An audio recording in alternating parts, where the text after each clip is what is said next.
All right. Right. This is the Domestic Draft Podcast. I'm Evan Bierman here with Dan Slowick.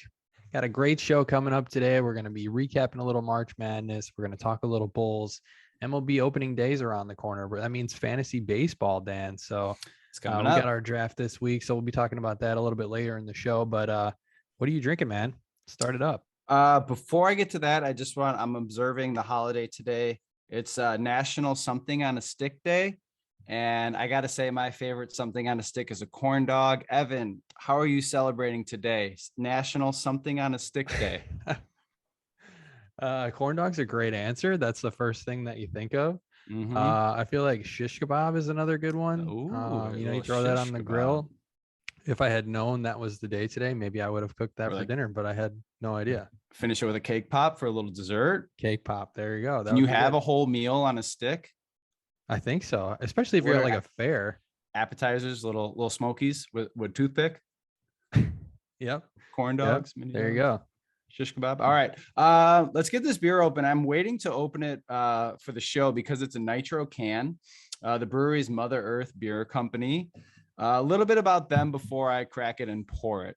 They were established there in 2014 in Vista, which is a northern suburb here in San Diego. And, recently they have actually been kind of branching out outside of the state of California. So they were looking for a new home in 2014. They blew up in Vista. They opened up a couple of tap rooms. They closed some in 2020 because of COVID. And they were looking to kind of branch out, do more of a production facility, and they landed on Idaho. So in 2015, they created a state-of-the-art production facility, 40,000 square feet in Nampa, Idaho. It's located right outside Boise. And that's really where they do most of their production nowadays. But again, they did start here in Vista. Three buddies, business guys kind of got together, love of craft beer, and created Mother Earth Brewing Company. So a little fact about that. Again, I'm drinking the Nitro Cali Creamin', and I'm going to go ahead and open this thing. I got to tip it 3 times. 1, 2, 3. Open it. Hope it doesn't explode. Oh, I hope it doesn't explode. Yeah. It didn't, but I guess the Nitro, right? It makes it a much more smooth finish when drinking a beer. And it said the hard pour it. So that means kind of straight in. Don't soft pour, which you would usually think you'd want to do for a beer, right? You tilt the glass. Yeah. Keep it slow along the side of the glass there. Yep. But this is just a hard pour. So it's just straight in. It's got a decent head on it, but it's looking good, man. It's settling. I really like this beer. Yeah. This is a beer that I've had many, many times before. It's served in most restaurants around here. I believe when you were here, we got it when we got wings at the Noodle Company out here. It's just a really good vanilla cream ale. It's got a 3.9 on Untapped. It's 5.2%. Let's go for a sip. And it worked. I mean, that's really smooth. Instead of a crisp finish to it, it's just frothy, right? It's got that frothy smoothness to it. They do sell it in non-nitro as well. So you can get it regular or you can get it nitro. Same with on draft. What about you? What do you got? Cool. So the brewery I have today is Tightwater Brewing. It's out of Mundelein, Illinois. It was founded in 2010 by owner and master brewer Bruce Durr. Bruce began homebrewing in 1993, quickly involved himself with a group of local homebrewers, founded a homebrew club, would go on later to become a certified beer judge, started judging and organizing homebrew competitions out in the Northwest Chicago suburbs. And then in 2010, he decided to open his own brewery and he named it Tighthead Brewing. If you don't know what Tighthead stands for, I had to look this up myself. Actually, Bruce played rugby for 13 years, mostly as a tight head prop, which is a position that involves being in the front row of the scrum. So, yeah. So Tighthead Brewery or Brewing. Tighthead Brewing out of Mundelein, Illinois. The beer I have here is called Chili Water, and it's a 4.8%. It gets a 3.66 on Untapped. It's a wheat-based American pale ale. Chili with a Y. So when you said that, I thought it was the chili pepper. You're going to be having a spicy ale there, but no, it's more of just a wheat-based American pale ale. Yep. Kind of an easy sipper pale ale. So yeah, this is really good. I could drink a bunch of these. Would you play rugby? I don't think so. It looks, I know a lot of people that got hurt playing me rugby either. in high school. It looks, too It's much very for me. popular out here. There's a Is it? lot of people out here that play rugby. Our local park on the weekends like has rugby leagues. It's just too much. I'd get hurt. I'd break in a second. Yeah, same. So especially with in the tight head spot, this seems like the focal point of the No thanks. scrum. So yeah, tight head brewing. Check it out. It's in Mundelein. Yeah, I'll stay in the stands, right? Just like I've been with this March Madness, man. I've been watching all of these games. How's your bracket looking? Terrible. But you know what? The Final Four is here, and you got Kansas, Villanova, UNC, and Duke, right? I Just like everyone know. predicted. It's the same teams. It is kind of shitty that it's I feel like this year, just by looking at our bracket, there's only one person in our bracket out of 12 to 14 people that has one of the four in the Final Four, I believe, and it's Kansas. Yeah. I don't think anybody in our bracket picked UNC, which I believe is an 8 seed. Duke or Villanova are both 2, and I think Kansas is the only 1 seed there. So yeah, pretty surprising. I still I'm alive in one other bracket I got, but I guess cream rises to the top. It shook out. St. Peter's had an amazing run there. The Peacocks, first ever 15 seed to go to the Elite 8. I think everybody in the nation was pulling for them, and then they just ran into UNC that maybe they ran out of juice, but UNC just looked head and shoulders better than them. Yeah, that game that they won to get into the Elite 8, it was just I feel like everybody was watching that game. It was so fun to watch. They were knocking down all their free throws and stuff too, which I feel like is super important when you're a lower seeded team. So and you get so invested in these players, you start to of course, that's my guy, the guy with the mustache. Yeah, Doug Eater with the mustache. Even people that are just casual don't even watch March Madness. They kind of just fall in love with the storylines, because the more and more the underdog goes on, you learn about the school, the coach, the family, the background of the players. It's one of the best. So that leads me to this question. I was going to ask it later, but let's ask it now. Is March Madness the greatest, and I guess you can interpret what I mean by that, but is it the greatest American sporting event? Boy, the Super Bowl is up there for sure, for one day events, but I mean, for weeks long events, I mean, nothing beats March Madness. What else can you think of that even lasts that long, right, and keeps everyone's attention for that long? I think it is, right? It just captivates the whole country, because you'll have I'm sure your parents too, who don't watch college basketball, maybe they do, but they fill out a bracket, or they're going to watch it at least the first couple of days and look for upsets. Everybody gets involved. Everyone you talk to pretty much seems to have a bracket. Yeah, especially when a 15 seed, never done it before, keeps going, then everybody I feel like is pulling for them too. So yeah, I remember Loyola a couple of years back when Loyola was making a big run too. I think they went to the Final Four, 2018 or something. So out of the Final Four, Kansas, Villanova, UNC, Duke. It's for the first time. I found this hard to believe too. They're for the first time ever, UNC is going to play Duke in the Final Four. It's how has that never happened before? I'm pretty sure that's what I heard. But that's the matchup, right? Kansas, Villanova, UNC, Duke. Yeah. Who do you got going to the finals? Yeah, it's Coach K's last season, right? Are you pulling for him, or are you pulling for him to lose? I think at this point I want him to make it, and I want him to lose to Kansas. So I think I've got Kansas and Duke, and I've got Kansas winning the whole thing at this point. What about you? I'm gonna go UNC. UNC winning the whole thing? I think they got some momentum right now. So does Duke. But I think that's going to be the two out of whoever wins that game, UNC or Duke. I think that's going to be the champion. Okay. I feel like Kansas has some good size. That's why I think that's a good looking team. Yeah. They have some good defense. Everybody thought that Miami game was going to be close, and they just blew them out. So yeah. Villanova's really going to slow it down and muck it up like they always do, though. It's going to be fun to watch, man. I don't see a lot of typically in the previous years when the Bulls were really, really shitty, I would be looking for draft prospects in these. But now that the Bulls look like they're going to make the playoffs, I'm not really going to be looking kind of towards prospect hunting in these Final Four. But let's go ahead and transition then to the Bulls. They're currently 43-31, 4-6 over the last 10. They're 5th in the East. Right now, they are losing. They're down by 8 to the Knicks. That's not good.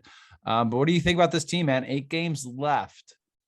Yeah, I mean, we talked about it before the show. They're really just stumbling to the finish line here at the end of the season, dropping down to 5th in the East now. And yeah, if you're telling me they're losing to the Knicks, I feel like that's a team that they should be rolling. It seems like they got the Cleveland's number, though. I feel like they play Cleveland pretty well. Cleveland and Toronto, they both won the season series. But man, Patrick Williams, I know we talked about him at length, on many episodes, and what's going to be so great to get him back. And now he's back. And like, I feel like he looks like he did before, you know what I mean? Like worse. Yeah. He looks worse. He's not getting a lot of minutes, numbers are all down. Not getting a lot of points, 2.6 rebounds a game, averaging about an assist a game.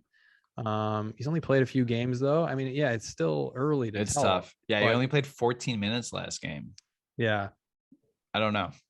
I think he's struggling. I think he's struggling to like find a rhythm. He even said after the first, game on there that the game was fast. I'm curious of why they didn't have him play. He practiced with Windy City, but why not get a game or two under his belt and kind of, go dominate, get his confidence to where it is instead of coming in and getting like spot minutes. And now he's playing like he's like the 8th guy off the bench right now, right? He's like behind Javonte Green, coming off the bench in that forward position. So I hope he gets better. I think with time, you got to remember he's only 20 years old as well.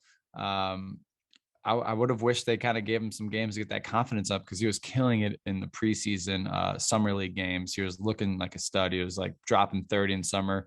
But I just want him to have his confidence up. It's such a big thing for a young guy in the NBA.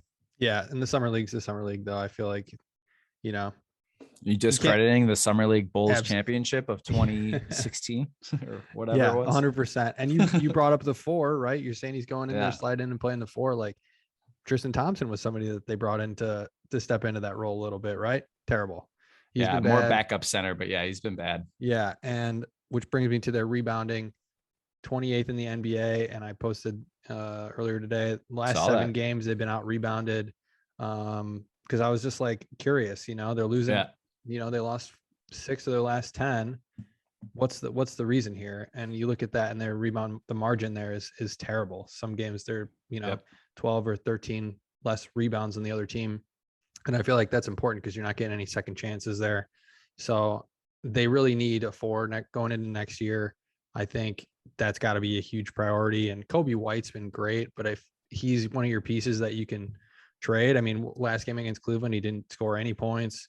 So it's like, if you get some games out of him where he's getting 23 and then the next game he's getting you 0, is it worth having a microwave scorer off the bench, or do you need a solid 4? I mean, can you get somebody that can step in and start? I don't know. I mean, the hope there is that is Pat Williams, right? He turns into that solid 4. He's just not there yet. And is he big enough though? The window for this team. Yeah. I mean, he's a huge kid. I think he's like 6'8". He's like 230 or something, 240. He's big, but he's not like, when you think of a 4, I know you're thinking of like older NBA to where like the 4 is like a LaMarcus Aldridge type of player. And that's just not really where the NBA is right now. But if that's what you want, because you want rebounding, they just need to do an overall better job, I think, when it comes down to rebounding. And it starts with Vooch. Your biggest guy on the floor is kind of soft on the inside. We've been seeing that. Interesting stat about him, though, I did see from Will Gottlieb of, is it Chico, CHGO, the new media company out there in Chicago. Bulls are 18-9 when he has 4 more assists. So what does that tell you? When he's involved, right? When he's getting to that high post, you're feeding it in and out to Vooch and he's passing it to slashers. That means it's less ISO ball and more people are kind of running and backdooring. The Bulls are great, 18-9, right? But he doesn't often get 4 more assists because we've become this kind of isolation ball team with DeRozan and Levine. And I think come playoff time, we're going to have to switch it up a little bit. I think somebody just wrote an article, it might've been Darnell Mayberry as well for The Athletic, about how this team needs to transition away from that.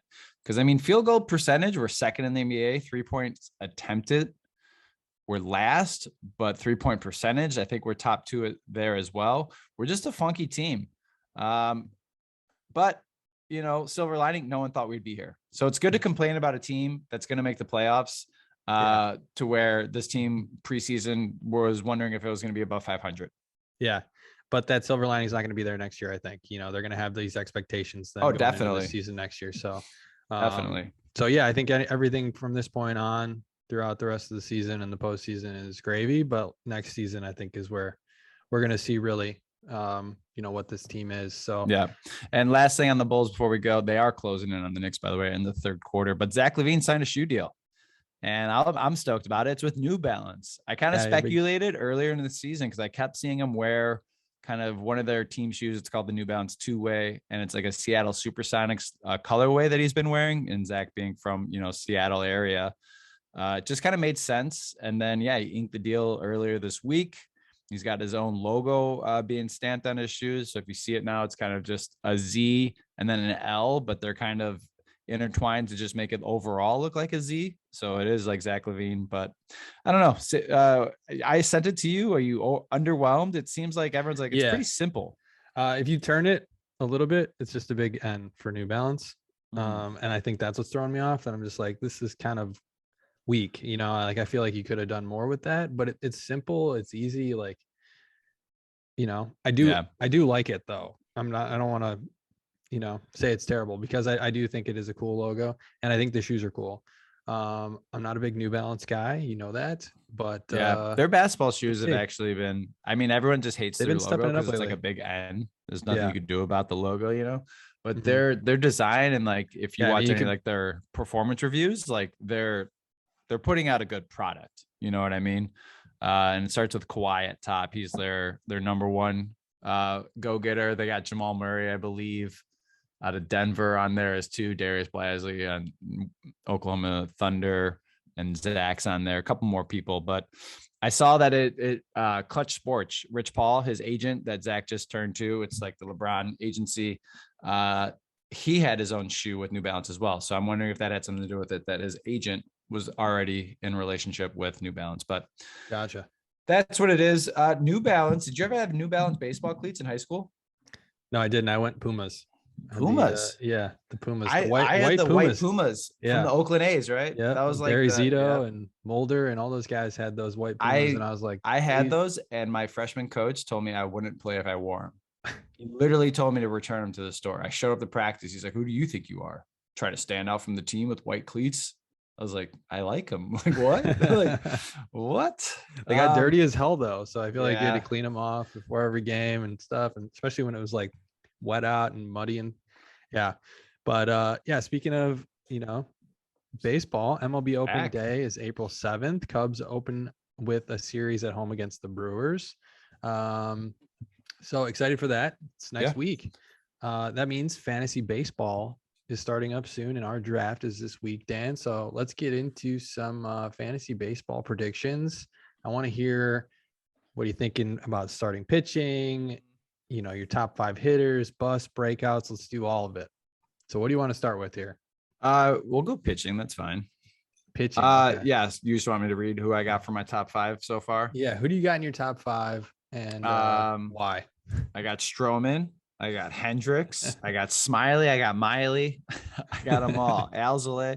No, I got Garrett Cole. I think he's just tried and true. He's on the pinstripes out there in New York. I think he's going to do all right. Jacob deGrom is on my list as well. He's just on the list every single year. I hate having him in fantasy, but it just depends on when you have him healthy. If you have him healthy in the end of the year in the playoffs, he's going to kill it for you. It's just, is he going to be healthy when it counts, right? Others, you got the 2 different colored eye crazy guy, Max Scherzer, who just like looks at you like he wants to murder you on the mound. He's a psycho out there on the Mets though with deGrom, so I think they're going to help each other out. That's just a really hard rotation to go through. Walker Buehler, you have him, right? Did you keep him? No, I got Zach Wheeler. Walker Buehler's on there with the Dodgers, and then Corbin Burns. I hate him in our division, but he's been solid and he pitches inside, so that's what it is. Crazy. I have the exact same top 5, but it's in a different order. Okay. So I guess that tells you a lot about fantasy baseball starting pitchers. There is a top tier there, but so my number 1's Walker Buehler. He was the number 1 fantasy pitcher last year, and I think he's going to repeat. Just the Dodgers are just so good, and this guy is a stud. He's their opening day starter. That used to be Clayton Kershaw, but now Walker Buehler's kind of stepped into that role, and that Dodgers ace is always a good one to have. Yeah. Corbin Burns is my number 2. He's a stud, struck out 8 over 5 innings of 1-run ball today. He was the 2021 NL Cy Young Award winner. He's a beast. I think he's going to be a top 2 fantasy pitcher for sure. And then 3, I have deGrom, and he's typically up at the top, but that health, like you said, is a concern for me. And Scherzer, same thing at number 4. He's a little bit, I'm worried a little bit about his age and also being on the Mets. I feel like whenever starting pitchers are on the Mets, like their health just deteriorates or something. I don't know if they're, it's the trainers or what, the organization. Yeah. Like Syndergaard was the same way. I don't know. We'll see. But yeah, that's a formidable 1-2 for the Mets. We'll see if that translates into some wins this year for them.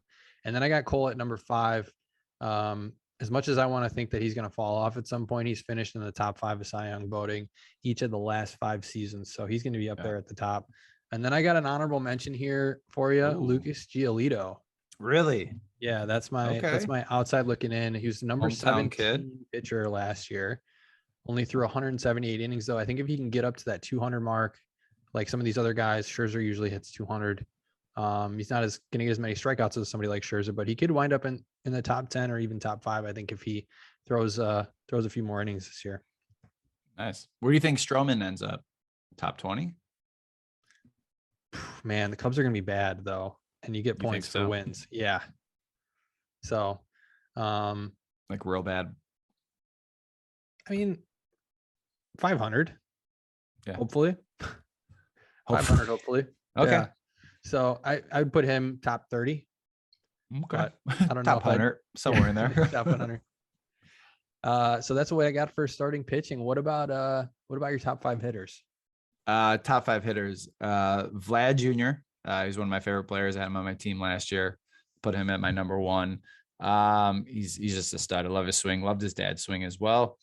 After that, Jose Ramirez. That guy's always just got like a mouthful of chew and just rips dingers. He's just a born natural hitter out there in the Cleveland Guardians this year, right? Changing their names over.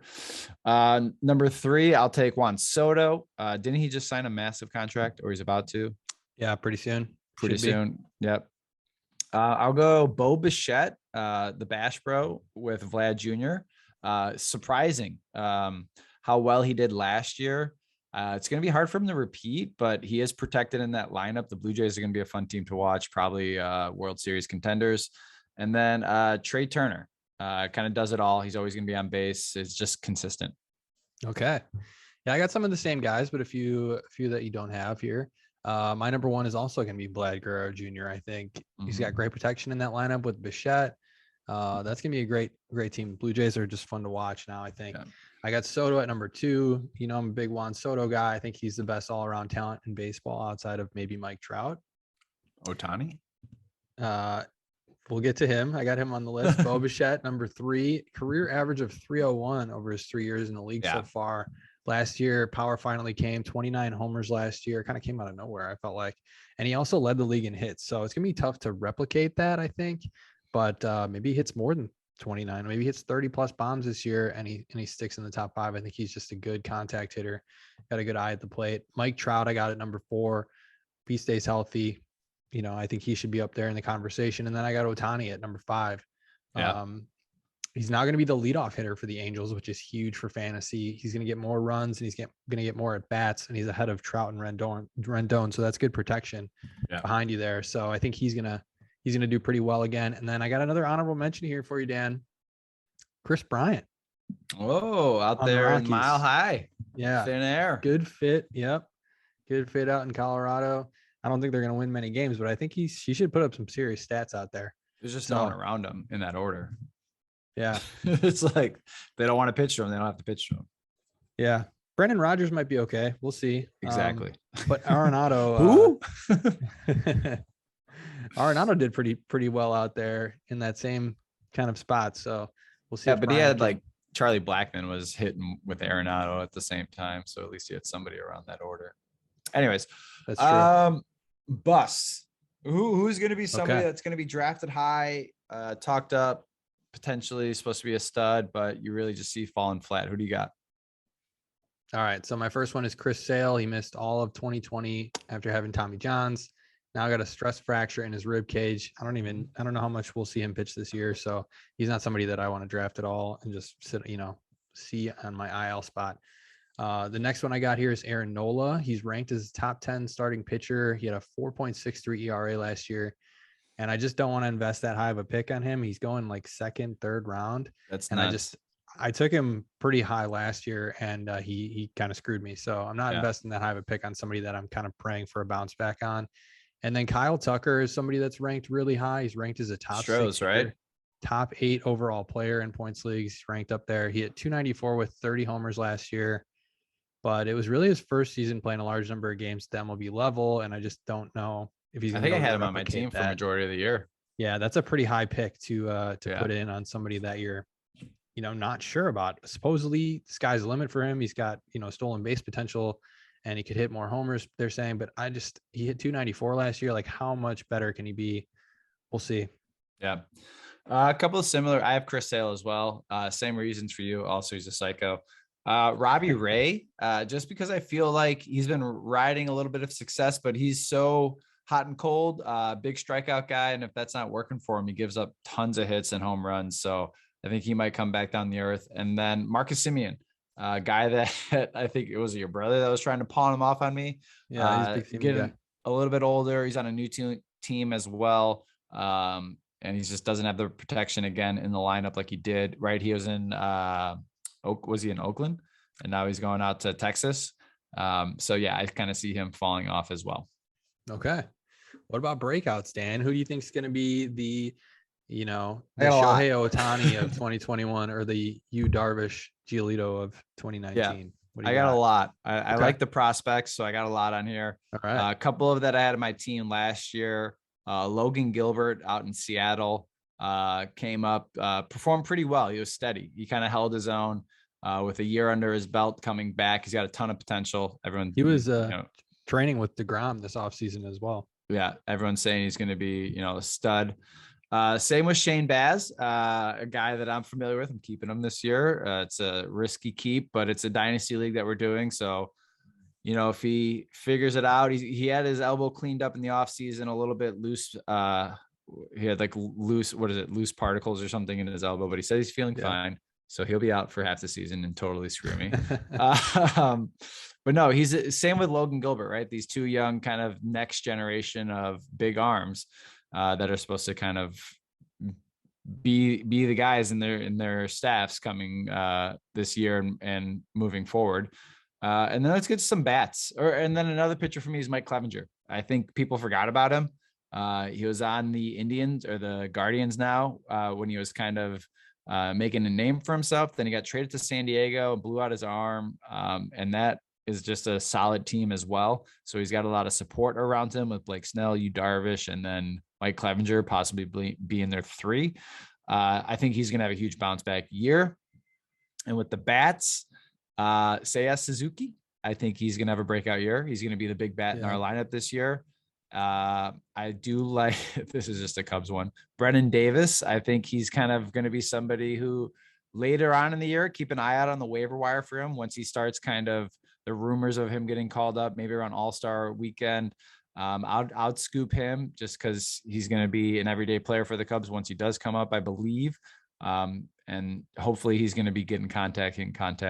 And then one of my favorite prospects of all time, who's still just can't stay healthy, but I love drafting him, and it's Byron Buxton. What about you? Byron Buxton, that guy.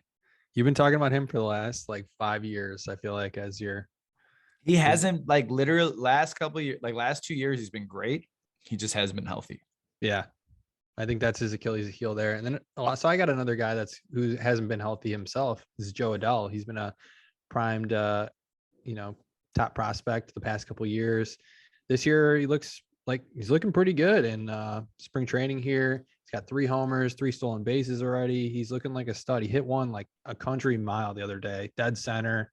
So I'm looking for Joe Adell. I had him on my squad last year, but looking for him late. I like Carlos Rodon in San Francisco. That ballpark's really friendly for pitchers.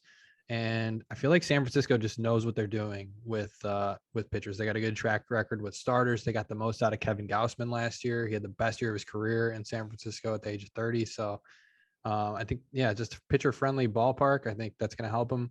And then I like Alec Manoa, who had a nice year last year, 9-2 with a 3.22 for the Blue Jays. He was 8th in the Rookie of the Year voting. Top 24 starting pitcher on a per game basis. Just didn't pitch enough because he was young. So I think, it doesn't hurt that he pitches for the Jays. They're going to win quite a few games. I think he should be pretty good. So yeah, that's who I got. Another name I like out of the a starting pitching role is Frankie Mantis. I've had him on my team the last couple of years as well. Another high ceiling prospect that's hopefully going to turn the corner this year. Yeah. And I'm excited though. Like fantasy baseball makes you pay attention, and it just makes watching the MLB games that much more fun. It doesn't matter who's playing. You could have a player on your roster for that game. You want to tune into his at bats. You want to tune into the starters start or the relief pitcher's appearance. So I'm happy it's back. I'm going to have League Pass here, or not League Pass, MLB at bat, watching all the games here in San Diego. So it's going to be great. Yeah. Excited for baseball season. Do you got a would you rather for us, Dan? I do, Evan. Are you ready for this? Would you rather? Let's do it. All right, here it goes. Would you rather get slapped by Will Smith or would you rather have your shirt ripped off by Justin Timberlake?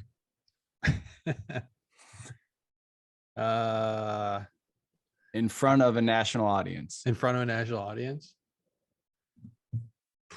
Man. I think Chris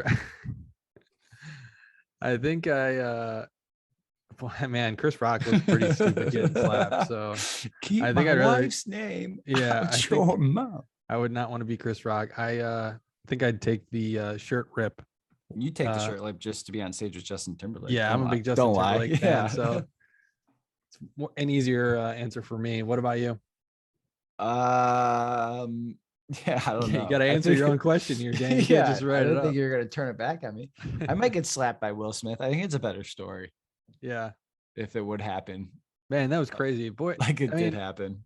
But I mean, that was just nuts. There's a lot of people saying real. They think it was staged. I don't know. I don't think so. After seeing the unedited version of it, I think it was real. But you know what it did was make me tune in. I wasn't watching the Oscars, so everybody tuned in. Yeah, it was literally like the one thing in America that everybody was talking about. Yeah.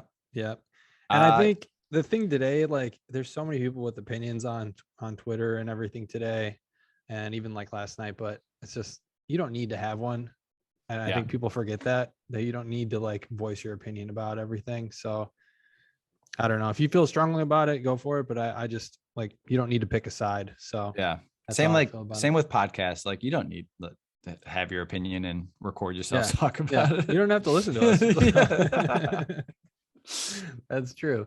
Yeah, I don't know. Was it staged? Was it not? I hear Chris Rock's going on tour for the first time in 5 years.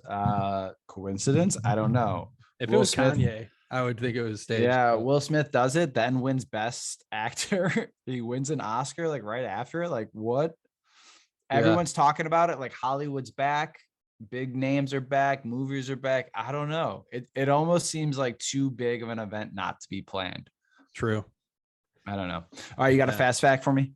Yeah. All right, I got a couple for you here. What's the largest seating capacity MLB stadium? Major League Baseball stadium? Yep. At full capacity?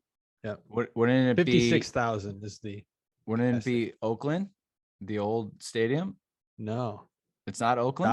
Dodger Stadium is the largest seating capacity. Yeah. What's smallest? Smallest? 37,731. Is it Wrigley? No, Fenway. Man, you got them both wrong. Jesus. Yeah. All right. And then who played for the most MLB teams? Who played for the most? Yeah. Is it Edwin Jackson? It is Edwin Jackson. Don't be looking at the show notes, you cheater. In 2019, Edwin Jackson, Cub for life, became the first player in history to play for 14 MLB teams, feat that he accomplished over a 17-year. Boy, did he suck on the Cubs. MLB career. Yeah. The previous record was held by Octavio Dotel. I love that. I see it. What jersey do you see him wearing when you think of him? Dotel or Edwin Jackson? Dotel. On the count of three. Ready? Fuck. That's what I was going to say. I was going to say Astros. Yeah. Specifically that like burnt orange red one. Yeah. Yep. Exactly. Yep. I don't know why. Yeah. Because he played for 13 teams over 15 years. So, I mean, it's not like he was just in that Houston uniform, but yeah, that's what I think of as well. So, all right. That is our show today. Thanks for joining us. For Dan Sloak, I'm Evan Bierman. You've been listening to the Domestic Draft Podcast. If you're listening on Spotify, don't forget to rate the show.